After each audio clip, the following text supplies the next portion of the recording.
What's going on, guys? Welcome back to WWE Network and Show, where I, Graham G.S. Matthews, break down all the original content you watch on the WWE Network and on Peacock. And today we're talking the December 19, 2022 edition of Raw Talk with Jackie Redmond and Matt Camp in the studio. They were breaking down what I thought was actually a very good Raw on Monday night, a much better Raw than we've gotten in recent weeks, months, because there have been some Raws recently where it starts out strong, they have a great first hour, and then the excitement, the interest kind of slowly dies out over the course of the show.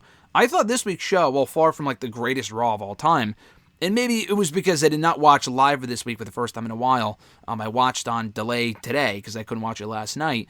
It was a much better show than I was expecting going in, given it was a holiday week. Usually they just kind of phone it in, have some matches no one gives a shit about, but even the ladder match held my interest, which I wasn't really expecting going in because the Miz and Loomis rivalry kind of ran its course a while ago, but that was decent. The Usos, Rollins, Owens main event was great. We had a great backstage segment with Bianca and Alexa Bliss. That sit-down interview with Byron Saxton I thought was great. All of the Bloodline stuff was awesome. The return of Bronson Reed that I wasn't expecting, at least last night, probably at some point, but not last night.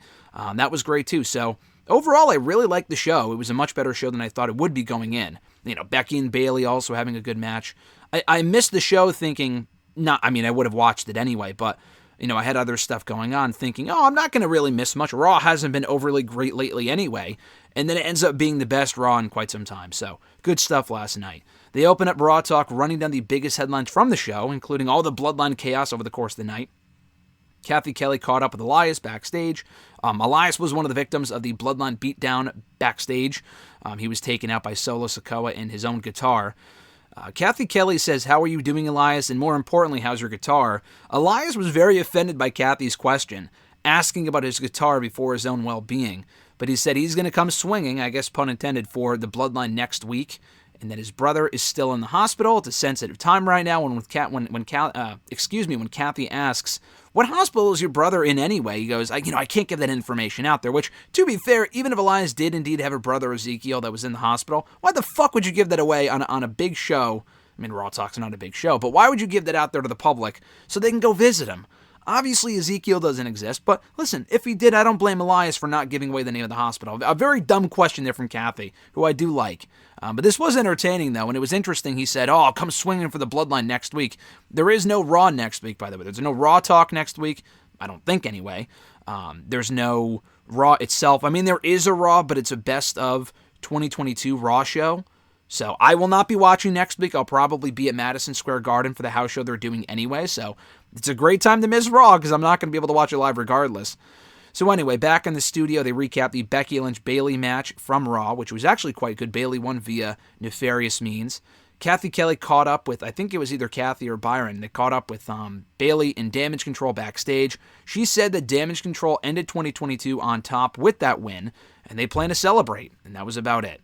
Matt Camp says that Becky can't go at it alone. She learned that at War Games. She won at War Games, but with help, it's going to be a hard time for her to overcome the numbers game if she continues to oppose and rival the Bloodline, or not the Bloodline, I'm sorry, Damage Control all on her own.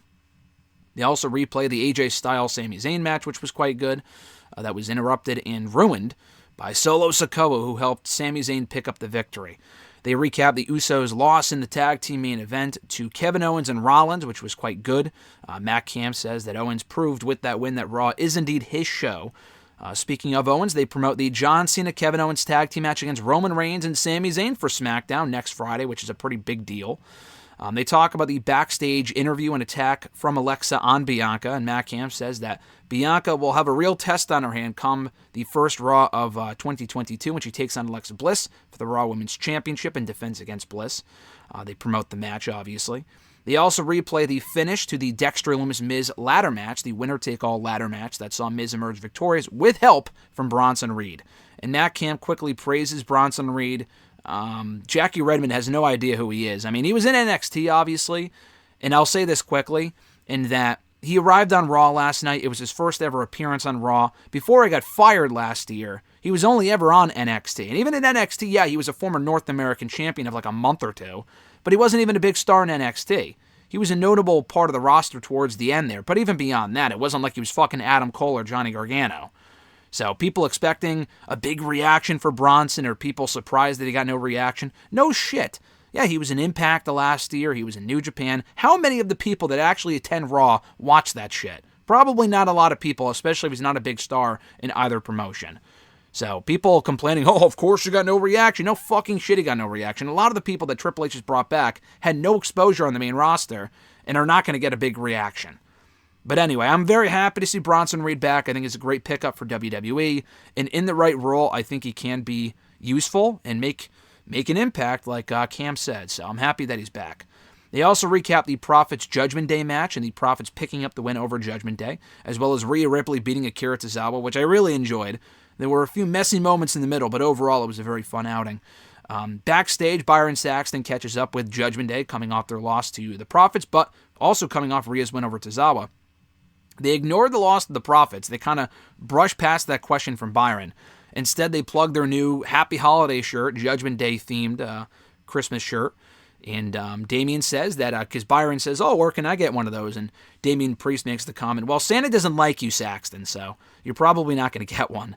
Back in the studio to close it out, Matt Camp praises Judgment Day, the year they've had. Rhea Ripley firing in all cylinders right now. Dominic being kind of surprisingly the missing ingredient for the group. Judgment Day has been infinitely better with Dominic in the group. Shockingly enough, I know. But Dominic's been a lot better. Finn's been a more natural heel. Damian as well. They're all really benefiting from the group right now, which in my opinion has been one of the better parts of Raw as of late as well.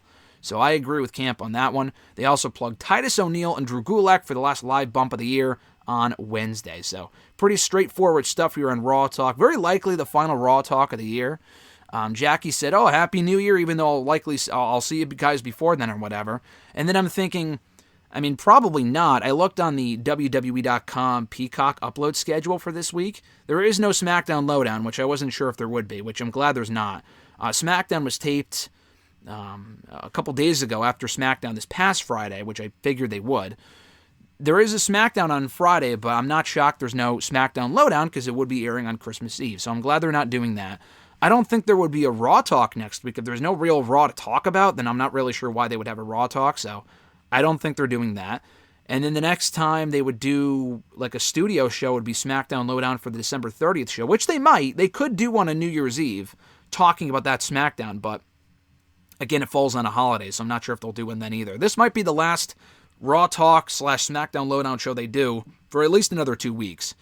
But we'll soon see, I guess. I don't really care either way. Obviously, it gives me something to review here on the channel. But if not, I'm not complaining. I will try to do a SmackDown audio review on Christmas Eve early on. I'm not watching the show live. I have to catch up early on Saturday morning. But if I can watch it and review it quickly, I will for the channel. So keep an eye out for that. And yeah, that was Raw Talk in a nutshell. Thank you guys for checking out my review. I appreciate it. Be sure to like the video, drop a comment, share the video, and subscribe to the channel for more daily content, including all the Raw Talk reviews down below in the description box. Have a great one, guys. I'm Graham G.S. Matthews. Happy holidays, and I'll catch your ass down the road.